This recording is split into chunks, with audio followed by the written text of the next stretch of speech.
Magandang araw po sa inyong lahat. Madami pong nagre-request nito, kaya ang lulutuin po natin ngayon ay ang homemade pork longganisa. Pwede nyo po itong negosyohin kahit sa harap lang po ng inyong bahay. Panoorin nyo po hanggang huli kung magkano po ang ating magiging puhunan, kung magkano po natin ibebenta, at kung magkano nga po ba ang posible po nating tubuin. Kaya kung interesado po kayo sa bidyong ito, samahan nyo po ako at sabayan ako sa aking paggagawa ng homemade pork longganisa.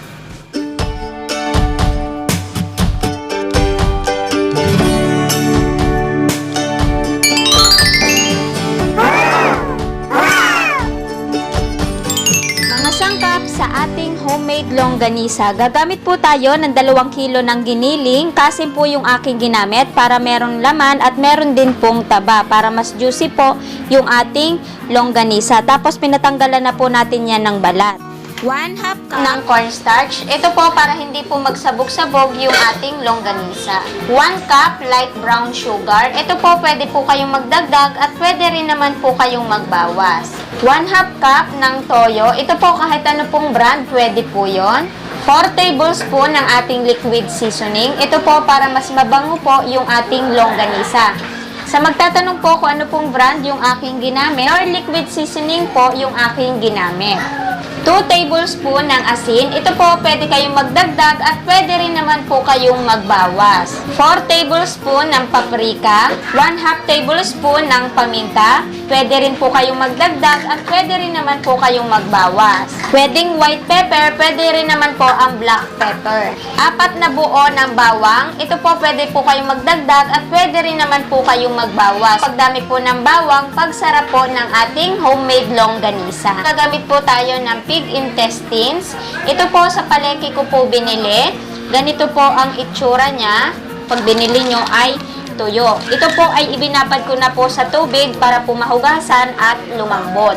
Ang kilo po nito sa ngayon ay 1.5 po ang kilo. Pero dati po nabibili ko siya ng 1,000 po ang 1 kilo. Bumili po ako ng 2 guhit para meron na po akong extra dito sa bahay. Ito po kung wala po kayong mabili sa palengke, pwede rin naman po kayo bumili online. Pero medyo may kamahalan pa po ang presyo. Yung nakita ko po ngayon sa Lazada, 8 meters po ay 183 pesos. Kaat pa po kayo doon ng shipping fee. Kaya depende na po sa inyo kung ano po yung inyong gusto. Kaya ngayon ay umpisahan na po natin ang paggagawa ng homemade longganisa.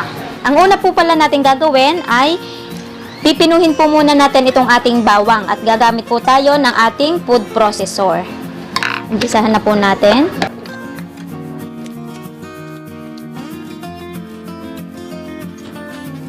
Nabalatan na po natin at ngayon naman po ay atin pong pipinuhin.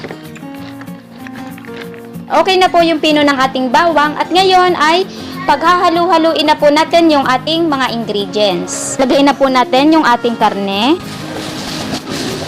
cornstarch, asukal, asin, paprika, paminta, liquid seasoning, at yung ating toyo. At ngayon, nasunod naman po natin gagawin, kailangan po ay halong-halo po yung ating longganisa. Kaya atin pong lamasin ng ayos.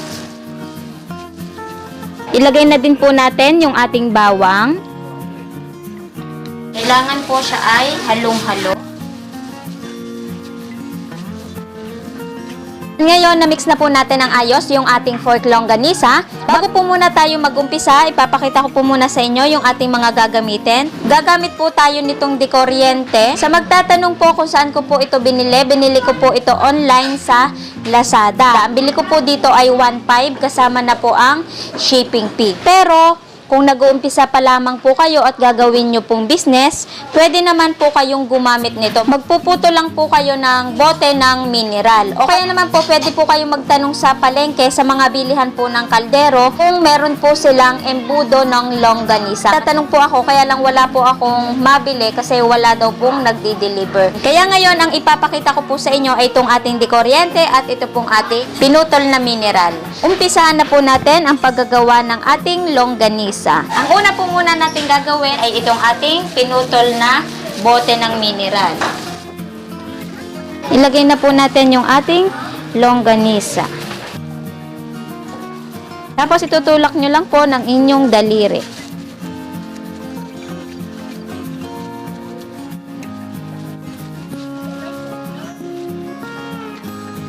inyo lang pong itulak pauna.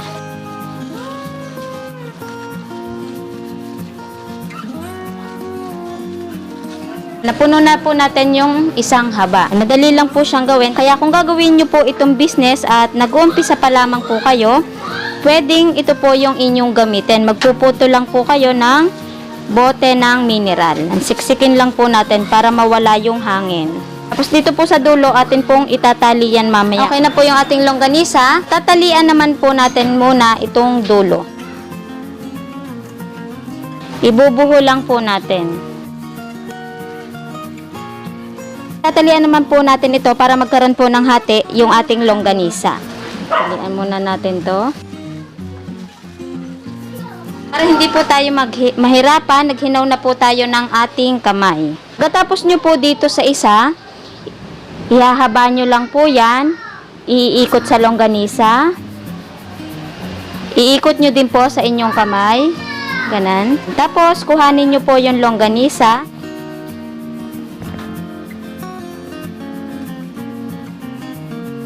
At dito sa dulo ay atin na lang pong ibubuhol.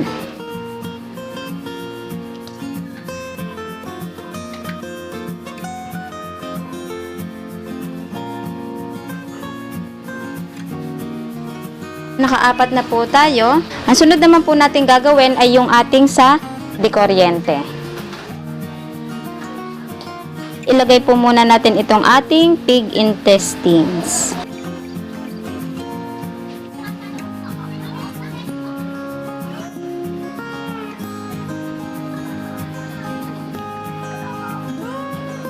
At atin na pong i-on.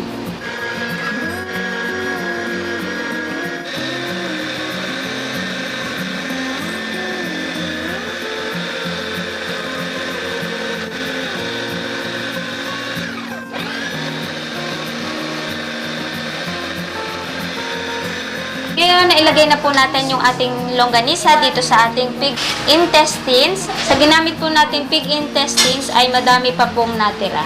Nasunod naman po natin gagawin ay magtatali na po tayo ng ating longganisa. Itatali naman po natin to lahat. Para hindi po tayo mahirapan, ang atin pong gagawin ay yan, isa-isahin po natin. Talian po muna natin yung dulo.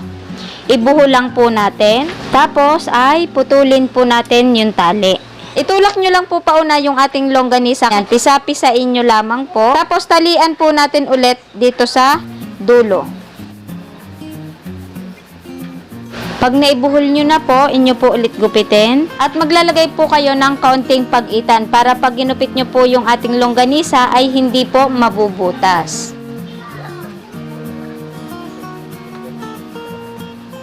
Tapos inyo po ulit gupitin. Yan, ganun po ang magiging style niyan. Para pag kumuha po kayo ng longganisa, ay hindi po siya mabubutan. Ganun po yan. Okay, itali lang po lahat natin ng ganito po ang itsura.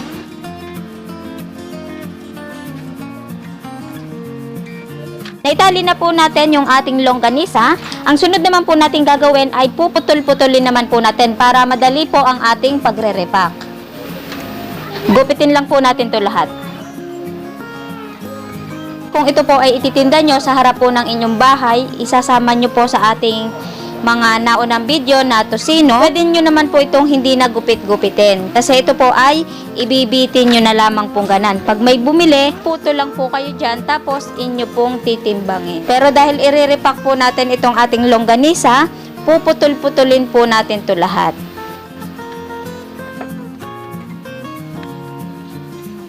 Naputol-putol na po natin. Then, ang sunod naman po natin gagawin ay riripakin naman po natin. Ngayon, tayo po ay magre-repack na po ng ating homemade longganisa. Ipapakita ko lang po sa inyo yung ating pong mga gagamitin. Unahin po natin sa ating plastic. Gagamit po ulit tayo ng ating 5x7 at saka ito pong ating plastic na pang vacuum sealer. Ito po yung itsura niya, pinutol-putol ko lamang po yan. At saka kung kayo po ay bibili ng vacuum sealer o meron na po kayong vacuum sealer, mas makakamura pa rin po kung rolyo po yung inyong gagamitin kaysa po doon sa ating pre-cut. Kasi ito po, kinat ko lamang po yan. Tapos ito po yung ating sticker. Ako na lang po ang nagawa niyan, tapos pinirin ko na po. Ito naman po ating gagamitin sa ating pagsisil. Katulad po dun sa ating chicken tosino, ipapakita ko po ulit sa inyo yung ating tatlong gagamitin sa pagsisil. Una po yung ating kandila. Kung kayo po ay nag-uumpisa pa lamang mag-business, pwede naman po ito yung inyong gamitin para hindi na po kayo gumastos muna. Yung ating sealer na ginagamit po natin lagi dati at yung ating pong vacuum sealer. Ito pong tatlong ito yung ating gagamitin. Ilagay po muna natin to sa isang tabi at magre-repack na po tayo. Ito po lahat yung ating nagawa. Ito po ay 43 pieces. Timbangin po muna natin lahat kung ilan po yung kinalabasan. Lagay po natin yung ating longganisa para makilo po natin ang ayos.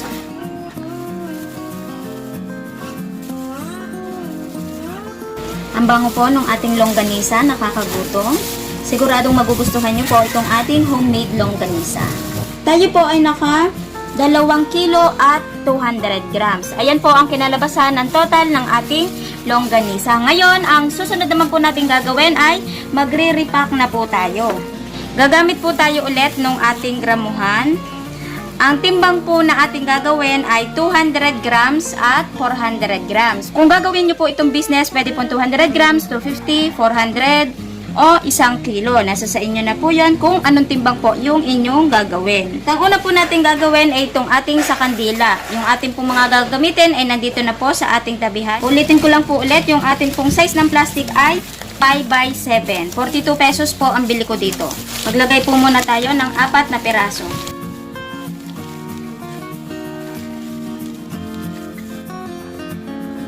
Kapag po lumampas yung timbang, pipili na lang po kayo ng mas maliit.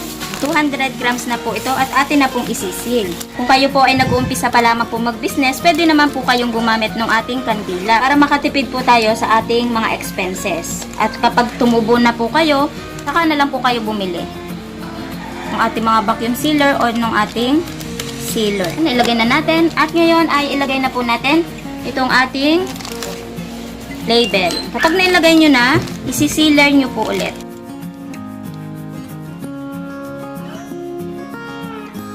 Ngayon, nakaisa na po tayo. Sunod naman po natin gagamitin ngayon ay yung ating sealer. Maglalagay po tayo ulit ng 200 grams. Okay, sakto pong 200 grams yung ating longganisa.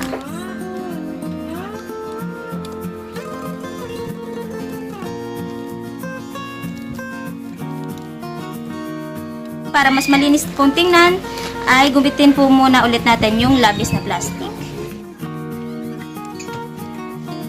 Vacuum sealer naman po yung ating gagamitin. Meron pong nagtatanong, halimbawa po, kung merong vacuum sealer, pwede po bang gumamit ng ordinaryong plastic? Kaya ngayon, ang gagamitin po natin ay itong ating ordinaryong plastic. Ipapakita ko po sa inyo kung paano po mag-repack dito kasi meron pong technique dito para ma-vacuum nyo po ito. At yun po ay ipapakita ko sa inyo kung paano po.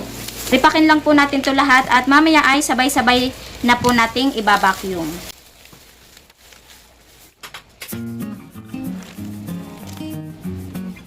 Tapos na po tayo mag-repack ng ating longganisa. Tayo po ay naka 2 400 grams, naka-6 na 200 grams po tayo at meron po tayong 3 labis. Hindi ko na po ito i-repack kasi ito po yung lulutuin natin mamaya para matikman natin kung okay nga po ba ang lasa ng ating homemade longganisa. Ngayon ay sisil na po natin itong ating homemade longganisa.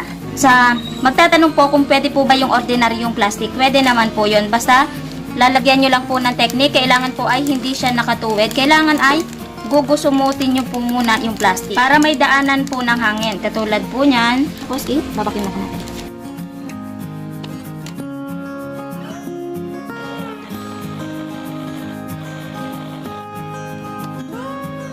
Pag vacuum bag na po yung inyong gamit, ilalapat nyo na lang pong ganyan.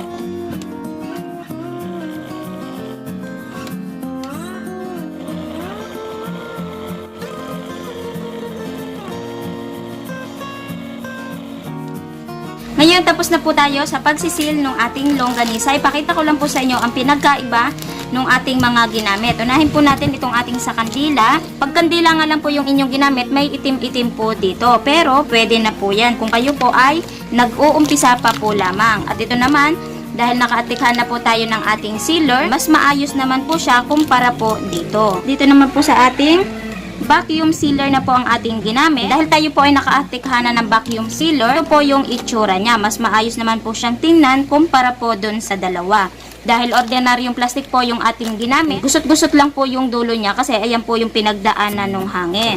Dahil vacuum bag po yung ating ginamit, mas maganda po tingnan at mas social. Ayan po yung ating malaki. Pinakita ko lang po sa inyo ang pagkakaiba nitong ating mga ginamit na pang-seal. Kasi halimbawa kung ginawa nyo na po itong business at kumikita na po kayo, hindi po kayo manghinayang na mag-atikha po ng gamit para mas ma-improve pa po ninyo yung inyong pagbebenta o presentasyon ng inyong produkto at mas makilala po kayo at mas lumaki po ang inyong kita. Ngayon, ang sunod naman po natin gagawin ay magluluto naman po tayo para malaman po natin kung okay nga po ba ang lasa ng ating homemade longganisa.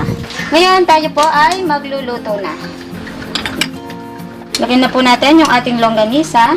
Lagyan po natin ng kaunting tubig. Maglagay na din po tayo ng kaunting mantika. Parang nagluluto lang din po tayo ng ating tosino. Takluban lang po natin para mas mabilis po maluto yung ating longganisa. Hintayin lang po natin bumula o kumulo hanggang sa maiga. Balik ka rin na lang po natin ito para hindi po masunog. Kasi naiga na po, mantika na lang po yung natira. Lagay na po natin sa ating platito. Okay na po yung ating homemade longganisa. Ngayon, tapos na po tayo sa pagluluto. At ngayon ay titikman po natin to saglit kung okay nga po ba ang lasa ng ating homemade longganisa. Nung niluluto pa lang po ito, masarap na po ang amoy. Kaya ngayon ay titikman po natin. Ang masasabi ko po dito sa ating homemade longganisa, hindi po ako mapapahiya ng lasa dito kasi sobrang sarap po ng timpla natin dito.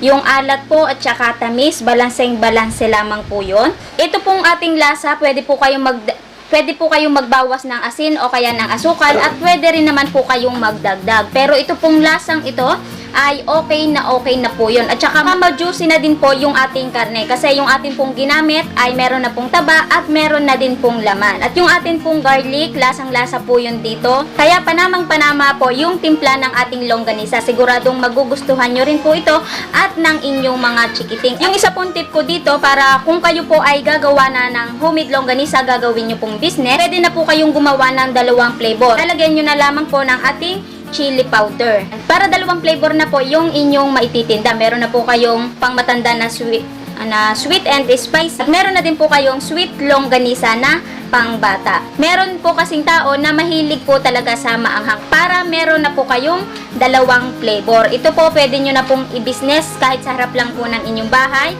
Pwede nyo na pong idagdag sa ating pork tocino, chicken longganisa, skinless longganisa at sa atin pong Shanghai, pwede nyo na po itong idagdag. At ngayon ay magko-costing naman po tayo para malaman po natin kung magkano po ang ating puhunan, magkano po natin ibebenta at kung magkano po ang posible po nating tubuin. Paalala ko lang po bago po tayo mag-costing, ito po ay costing ko base po dito sa lugar namin. Binibigyan ko lang po kayo ng idea kung paano po mag-costing. Pwede po kayong mapamahal at pwede rin naman po kayong mapamura. Depende po yon sa lugar ninyo. Basta ang mahalaga po, lagi po tayo magko-costing para malaman po natin kung tayo nga po ba ay tutubo o hindi. Kaya ngayon ay umpisahan na po natin sa ating 2 kilong giniling, 480 pesos. Bawang, 15 pesos. Sa asin po at saka sa paminta, tuusin na lang po natin sa 5 pesos. Cornstarch, 5 pesos. Po liquid seasoning, 10 pesos. Toyo, 5 pesos. Paprika, 15 pesos. Asukal, 12 pesos. Pig intestines, 50 pesos. Kaya ang total po lahat ng ating puhunan ay 597. Ngayon, mag-plus na din po tayo ng 50 pesos para po sa ating labor, 50 pesos para po sa ating saglit na pagbabacuum at paglalagay po sa ating ref. At mag-plus na din po tayo ng 20 pesos para po sa ating plastic at para sa ating pong tag. Kaya ang total po lahat ng ating puhunan ay 697. Nung tinimbang ko po ito kanina, ang timbang po nito ay 2 kilo at 1 guhit mahigit. Para hindi po mahirap magtuos, tuusin na lang po natin sa 2 kilo at 1 guhit. Bali, 2,100 grams po yun. Ating pong 697, i-divide po natin sa 21 na 100 grams. Kaya, ang kalalabasan po nun ay 33.19 po ang puhunan po natin sa kada 100 grams. Ang ating pong munang tutuusin ay itong ating 200 grams. yung atin pong 33.90 na puhunan kada 100 grams, i-times 2 po natin. Kaya ang puhunan po natin dito sa 200 grams ay 66.38.